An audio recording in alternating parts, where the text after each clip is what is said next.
မင်္ဂလာပါကျမတို့ရဲ့ Job Book Facebook Page ကနေပြီးတော့ကြိုဆိုလိုက်ပါတယ်အလုပ်တွေကို professional ကြလုပ်ဆောင်နိုင်စေဖို့အတွက်အရေးကြီးပါတယ်ရှင်မြင်မားရဲ့လာစာတင်တင်မြတ်တဲ့အလုပ်ချိန်တိုးတက်ဖို့အတွက်အခွင့်အလမ်းရှိတဲ့ယာတူးနေရာ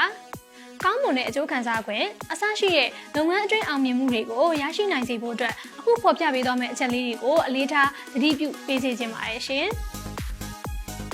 နံပါတ်1ချက်အနေနဲ့အလုပ်ရှင်ကဘာတွေမျှော်မှန်းထားသလဲဆိုတာကိုသိအောင်လုပ်ပါနံပါတ်2ကိစ္စရဲ့အတိုင်းမှာယူတာပါနံပါတ်3အကောင်းမြင်စိတ်ရှိပါနံပါတ်4အဖွဲ့အစည်းစိတ်သက်ရှိပါ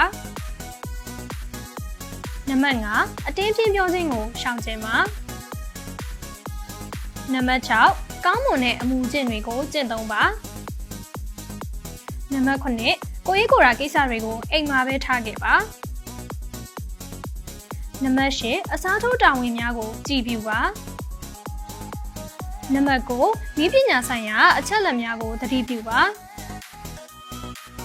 နံပါတ်10အချိန်လေးစားပါနံပါတ်17သတ်မှတ်ချိန်တွင်အလုပ်များကိုပြီးစီးအောင်လုပ်ပါဒီလိုချက်တွေကိုလိုက်နာခြင်းအပြင် professional စံတဲ့ဝန်ထမ်းကောင်းတဦးအဖြစ်ရပ်တည်နိုင်ကြပါစေရှင်အားလုံးကိုကျေးဇူးတင်ပါတယ်ရှင်